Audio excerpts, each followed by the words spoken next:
27 ఏళ్ల వయసు జీవితంపై ఎన్నో ఆశలు పెట్టుకొని బతుకు తెరువు కోసం ఒక ఉద్యోగం చేద్దామని చెప్పి హనుమకొండకు వచ్చాడు.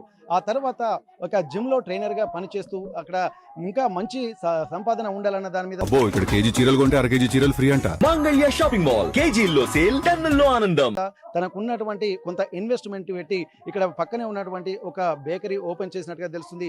ఆ ఓపెన్ చేసినటువంటి బేకరీ జీవితాన్ని నిలబెడుతుంది అనుకున్నాడు కానీ మరి ఏం జరిగిందో తెలియదు. తెల్లారేసరికి ఆ వ్యక్తి విగత జీవిగా మారాడు.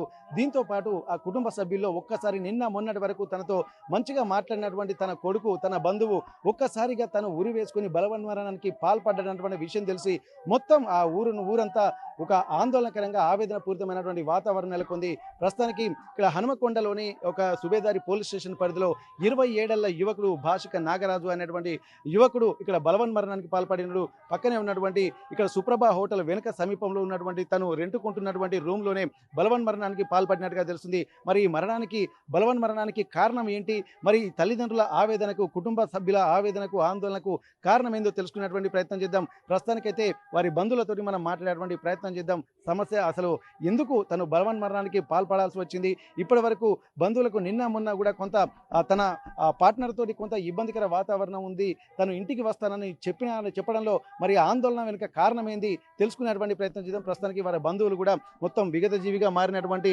తమ కొడుకు యొక్క శవం పక్కనే ఉంది. అక్కడనే ఉన్నటువంటి నేపథ్యంలో వారు కూడా నిన్న మొన్న ఉన్నటువంటి తమ కొడుకు ఇక లేడు అన్నటువంటి చేదు వార్త తెలుసుకొని ఎంతో ఆవేదన చెందుతున్నటువంటి పరిస్థితి. వారి కుటుంబ సభ్యులు కూడా కన్నీరు మున్నీరుగా విలిపిస్తూ తమకు నిన్న మొన్నటి దాకా మంచిగా ఉన్నటువంటి వ్యక్తి ఇక లేడు అని తెలుసుకునేసరికి వారి ఆవేదనకు అంతు లేకుండా పోతున్నటువంటి పరిస్థితి.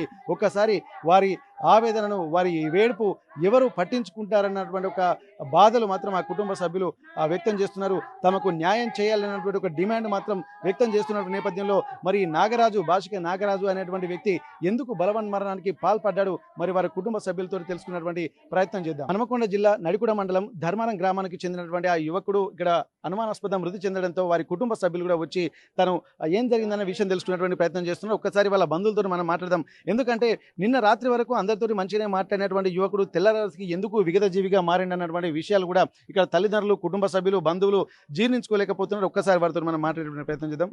ఏం జరిగిందమ్మా అసలు, ఏమైతే నీకు? నాకు మా తమ్ముని కొడుకు సార్, మా తమ్ముని కొడుకు బ్యాగులో అందులో ఉంటానని వచ్చిండు. ఇంట్లో షాపులా అందులో ఉన్నాడు. ఉంటే బేకులు ఉంటానని వచ్చిండు. అత్తే 15 లక్షలు పట్టుకొని వచ్చిండు.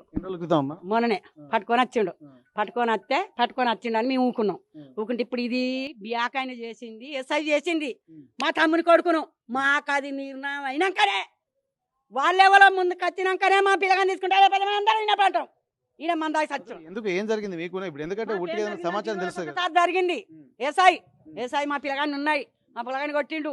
మా పిల్లగాడు చచ్చిపోవాలంటే రాత్రి ఉరి పెట్టుకుంటాడు, పొద్దుగాలు ఉరి పెట్టుకుంటాడు, 11 గంటలకు ఉరి పెట్టుకుంటాడా, దస్తీలో పెట్టుకుంటాడు, పెంటర్ దూకుంటాడు. ఐదో దేవుని మీసాను నా తమ్ముని కొడుకు మొక్కంగా పుట్టిండు.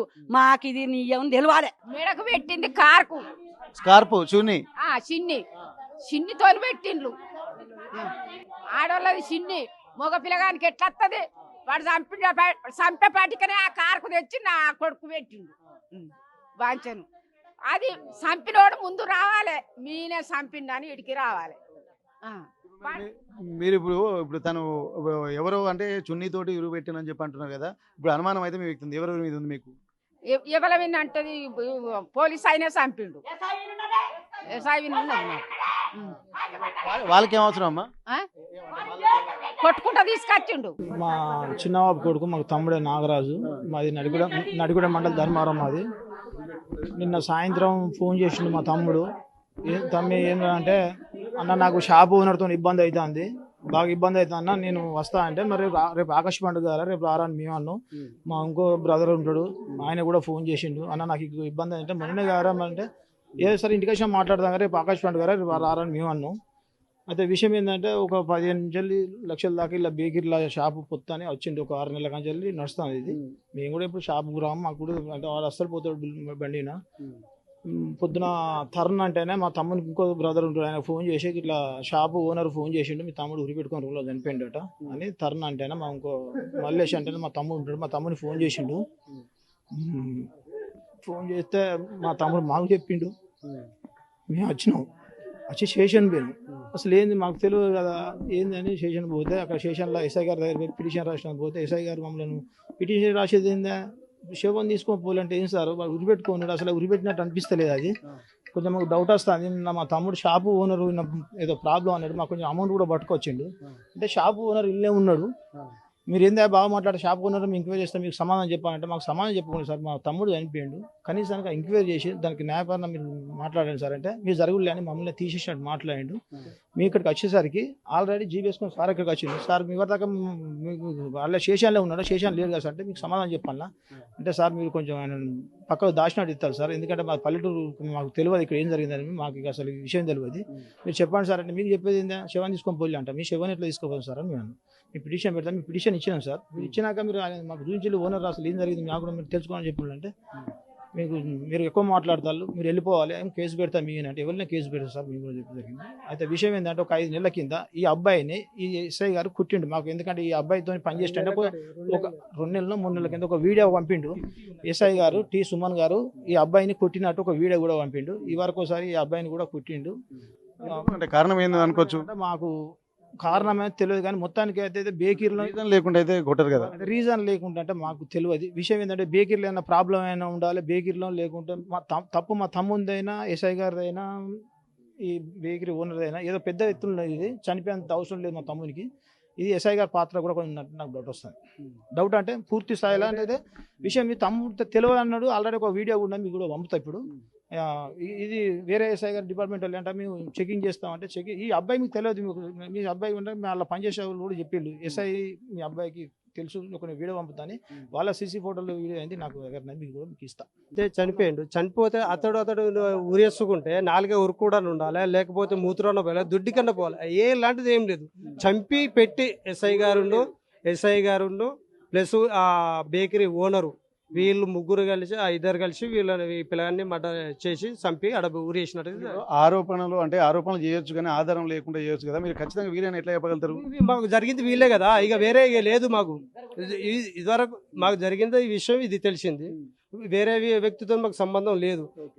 ఓనర్ గారు పోయి ఆడ జైలు అది స్టేషన్కి ఎట్లా పోతాడు మేము స్టేషన్ బెయిల్ అది కంప్లైంట్ ఇయ్యే ముందుగా పోయి కూకున్నాడు అని ఎస్ఐ గారు ఎట్లా చెప్తాడు. అంటే ఇప్పుడు మీకున్న ఏంటంటే గతంలో ఎస్ఐ గారు కొట్టినటువంటి అనుమానం ఒకటి ప్లస్ ఇతనితోటి ఆర్థిక లావాదేవీల మీద గొడవలు అవుతున్నటువంటి విషయం ఈ 2 ఆధారాలు పెట్టుకొని మీరు మాట్లాడుతున్నారు.